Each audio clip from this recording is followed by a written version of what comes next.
Well, it happened. After many years of use and abuse, my Blue Yeti finally went to microphone heaven. Hi everyone, if you're new to my channel, my name is Paula, and over the last couple months I have been documenting my setup progress, and my main microphone up until this date has been my Blue Yeti. One day after just rearranging all of our cords and making our setup a little bit tidier, my Blue Yeti just started making static noise when I'm using it. Hello, testing on the mic. Testing, hopefully it's not bad.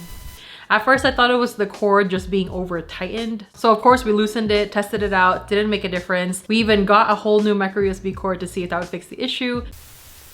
Hello, testing, mic test, Blue Yeti. Hopefully it's not staticky anymore. Mic test. But the issue still persisted. So unfortunately, I do have to say goodbye to this mic. So that got me thinking, since now I'm in need of a new microphone, I wanted to see if it is actually worth it to upgrade to a high-end microphone or take a look at some budget-friendly options. So for today, I wanted to take a look at two different mics at two different price points, the Shure MV7 versus the Fifine K688. So if you're in the market for a new microphone, whether it's for podcasting, streaming, or just a better improved audio experience, maybe you wanted to see what kind of budget you're looking at before you start investing, stick around and let's get started.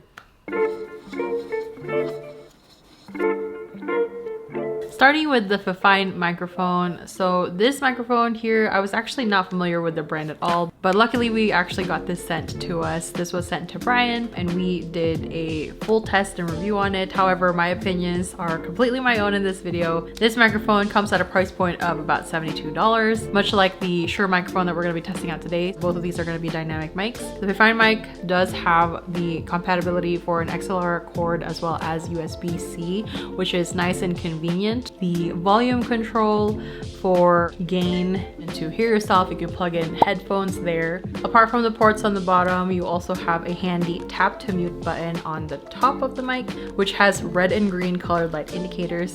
Green for obviously when it's unmuted and red for when it is muted. Comes handy with this shock mount and it's ready to be screwed onto a boom arm, which is exactly what I have right here. Overall, the material of this is mostly of metal, so it really kind of gives a better quality for the price. It doesn't feel cheap at all. So now let's get into the Shure MV7.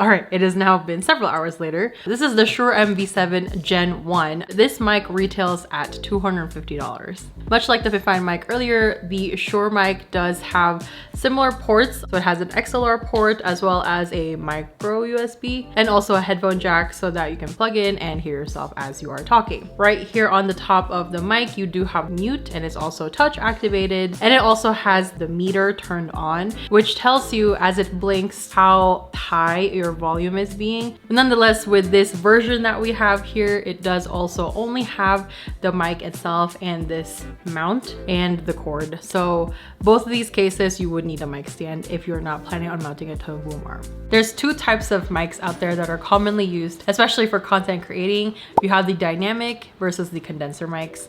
The Blue Yeti is actually a condenser mic. Basically, the main difference with a dynamic versus a condenser mic is a dynamic mic is more ideal if you're looking to speak to the mic itself and block out other noises, whereas a condenser mic does have a bit more options of how much noise you want it to allow. This was actually somewhat of a happy coincidence that I broke my Blue Yeti, because now I get to have the option to try a dynamic mic and see what the difference is. All right, so I have both of the mics here. The first time I saw the Fifine mic, I noticed the resemblance right away. The Shure mic, at least this model, is just a little bit shorter, but there is a model, I believe it's the SM7B, that is resembled by the Fifine. That was the first thing that I noticed. Both the mics that I have are of course in the black color, but I was poking around to see what other colors are available. And I know that the Shure does come in white and I believe silver, and the Fifine does come in white, and I even think pink is one of the options, which I always thought was fun. Let's get into the sound test. So this is a sound test of the Fifine K688 microphone.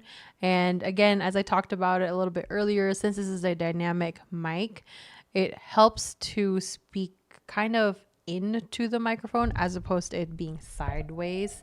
I mean, it doesn't make a huge difference if your volume is naturally a little bit louder. Obviously, right now I'm talking a little bit louder since I'm talking to you guys, but if I were gaming, for example, I'd probably be talking to myself a little bit or under my breath, especially if I'm super focused. So that being said, you can adjust the gain on the K688s. However, I found that maybe it's because my voice is a little bit deeper. For this mic to really pick up the, I guess, frequency of my voice, I do have to turn the gain pretty much all the way maxed. But if you're someone who maybe speaks louder naturally, fuller, maybe higher pitched voice, you wouldn't need it to be as maximized.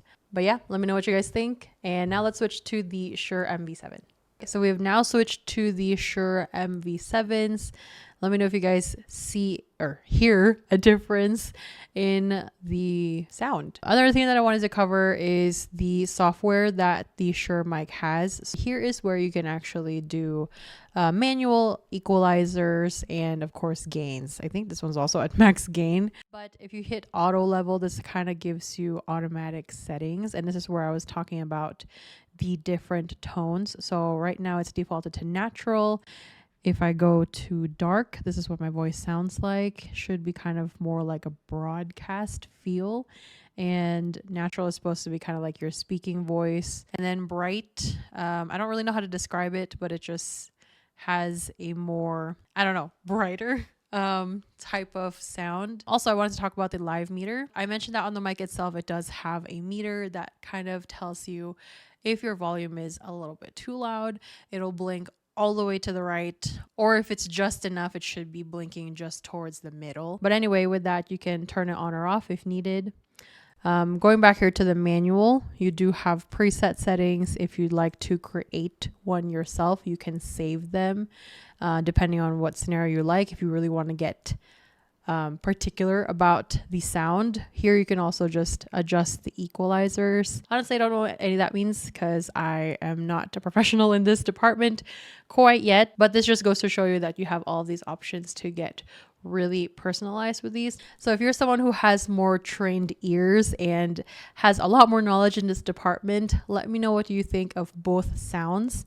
And I'd love to know if the quality has really bumped up that much.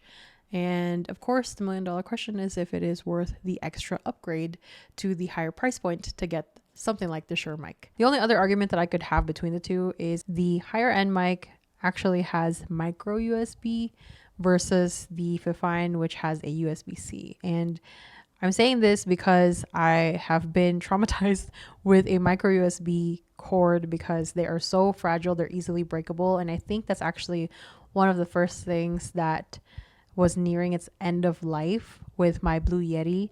I know that with USB-C cords, they're a lot more common, they're a lot more durable, and I'm hoping that it would be a better experience with something like the Fifine. All right, I wanted to do one last comparison for both of these mics. Right now I am hand holding the Fifine mic since I don't have an extra boom arm. I wanted to see if there is a huge difference with them side by side at very different price points. I mean, at the end of the day, it gets the job done. Personally, for me, I just use this mostly for gaming, and I'm probably going to incorporate this into my voiceovers since now I've kind of gotten a lot more comfortable using them. To reveal what you guys have been hearing, this is actually the Fifine mic. And now I'm going to switch it to the Shure microphone. This is now the Shure mic. I'm really hoping that by me switching to both of these, it has been capturing my audio for that whole segment because I really don't want to repeat what I was saying. I'm just going to stick to the Shure now since this is the last mic that I have connected. Hopefully you guys found this information helpful. Let me know what you guys think of both of these mics, and I would love to hear your justification for either the budget friendly versus the higher end. Also, last minute shameless plug, I am still planning on streaming. I understand I haven't been uploading as much because we had family over and we just had a really busy schedule back to back. So we're trying to get back into the swing of things and are planning to keep working on this channel as well as going back on stream. I'm still testing out multi-streaming, so you can find me in all of the platforms, which I will be listing on the screen as well as the links down below. If you guys do happen to catch me live, feel free to say hi. I'd love to see you guys there. I think that's it for me. I'll see you guys in the next one.